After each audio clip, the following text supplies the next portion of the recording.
Good evening বন্ধুরা, তোমরা সবাই কেমন আছো? আশা করছি তোমরা সবাই খুব ভালো আছো আর আমিও খুব ভালো আছি। চলে এসেছি তোমাদের জন্য একটা ইন্টারেস্টিং মিনি ব্লগ নিয়ে। তোমরা সবাই জানো আজকে জন্মাষ্টমী। তো আমার বৌদির বাড়িতে আজকে জন্মাষ্টমীর পুজো ছিল, গোপাল পুজো।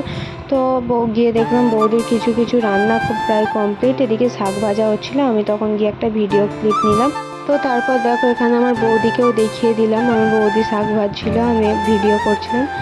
তো তারপর দেখো ও তোমাদেরকে হাই করে দিচ্ছে, ভিডিও করছিলাম দেখে হাই করে দিল। তারপর এখানে লুচি করার জন্য গরম জল দিয়ে ময়দাটা মেখে নিচ্ছিল। তারপরে লুচি হবে। এখন অনেক কিছু রান্নাবান্না বাকি ছিল, যেহেতু জন্মাষ্টমী পুজো মানে অনেক কিছু আয়োজন। তোমরা যাদের যাদের বাড়িতে পুজো হয় সবাই ভালো মতোই জানো। তো তারপর এখানে ময়দাটা মাখা কমপ্লিট হয়ে গেছিলো, এখানে লুচিগুলো বেলে নিচ্ছিল, নিয়ে তারপরে ভাজবে। তো তোমরা ভিডিওর মধ্যে দেখতেই পাবে। দেখো এখানে কড়াতে তেল দিয়ে গরম হয়ে যাওয়ার পর লুচিগুলো ভেজে নিচ্ছিল।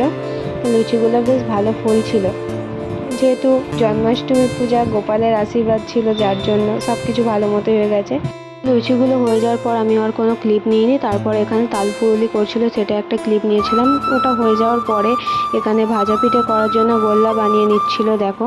তারপর তেলটা গরম হয়ে যাওয়ার পর কড়াই দিয়ে দিয়েছিল। তারপর ভাজা পিঠেটাও প্রায় কমপ্লিট হয়ে যাওয়ার পর আমি তখনও কোনো ক্লিপ নিইনি। তারপর সুজিটা হয়ে গেছিলো, সেটা একটা ক্লিপ নিয়েছিলাম। তারপর এখানে নারকেল ছাই বানিয়ে নিচ্ছিল, যেহেতু নারকেল পিঠে হবে আর নারকেল নাড়ু হবে, তো ছাই বানিয়ে নিচ্ছিল, তোমরা দেখো।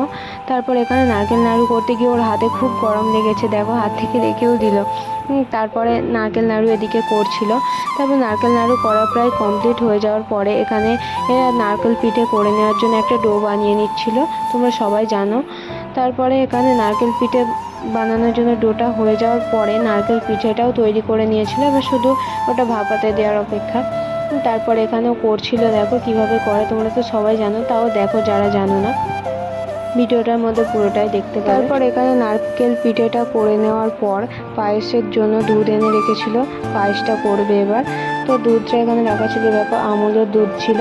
তারপর দুধটা ফোটাতে দিয়েছিল, ফুটে যাওয়ার পরে দিয়ে দিয়েছিল চালটায় হালকা একটু সাদা তেল মাখিয়ে নিয়েছিল, অনেকে ঘি মাখিয়ে নেয়, ও একটু সাদা তেল মাখিয়ে নিয়েছিল। তারপর পায়েসটা কমপ্লিট হয়ে যাওয়ার পর কোনো ক্লিপ নেওয়া হয়নি।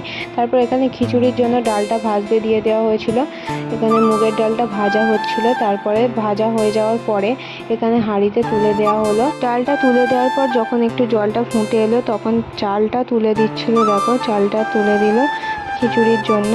তো এখানে ফুটেই গিয়েছিল, দেখো তোমরা। খিচুড়ি ভোগটা বানানোর পুরো ক্লিপ আমার কাছে নেওয়া হয়নি। তারপরে গিয়ে দেখলাম সব কিছু রান্নাবান্না প্রায় কমপ্লিট, তারপর সাজিয়ে গুছিয়ে রেখেছে। তারপর আমি গিয়ে একটা ভিডিও ক্লিপ নিয়ে নিয়েছিলাম। এখানে দেখো সব কিছুই রেডি, তোমরা দেখতে পাচ্ছ। তো সব কিছু যখন সাজানো কমপ্লিট হয়ে গেছিলো, তারপর আমার বৌদি পুজো করে নেবে, যেহেতু ওদের ব্রাহ্মণ দিয়ে পুজো করাতে নেই। আমার জেঠু মারা গিয়েছে 1 বছর এখনো হয়নি, তার কারণে ব্রাহ্মণ দিয়ে পুজো করাতে নেই। তো চলো বৌদি পুজো করে নেবে। আর তোমাদেরকে গোপুসোনাকে দেখিয়ে দিলাম, এখানে সমস্ত রকমের খাবার দাবারের আয়োজন করা হয়েছিল, তোমরা দেখতেই পাচ্ছ, অনেক কিছুই ছিল। তারপর পুজো হয়ে যাওয়ার পর এখানে প্রসাদ তোলা হচ্ছিল সব বাড়িতে দেওয়ার জন্য। তো আমি প্রসাদ তুলছিলাম আর তারপরে একটা ভিডিও ক্লিপ নিয়ে নিয়েছিলাম তোমাদেরকে শেয়ার করবো বলে। আর এখানে আমার বৌদি পোজ দিয়ে দিচ্ছিল, দেখো গোপালের পিসিও সব কিছু করছিল আর আমিও গোপালের একটা পিসি। তো এখানে গোপালের মা বসেছিল, হাই করে দিচ্ছে, আর এখানে সব খাবার দাবার দেখিয়ে দিত। তারপরে দেখো খাবার দাবার তোলা প্রায় কমপ্লিট। আর গোপুসোনার পিসি বলে আমাকে একটু দেখা, এটা গোপুসোনার পিসি আর এটা গোপুসোনার দিদিও একটু পোজ দিয়ে দিল, আর আমিও গোপুসোনার আর একটা পিসি। তো এই গোপুসোনাকে তো দেখলেই। তো আজকের ভিডিও এতটুকুই, ভালো লাগলে like comment share and subscribe করে দিও। দেখা হচ্ছে কোনো নতুন ভিডিওর সাথে। টাটা। আর এটা গোপুসোনার মা, বাই।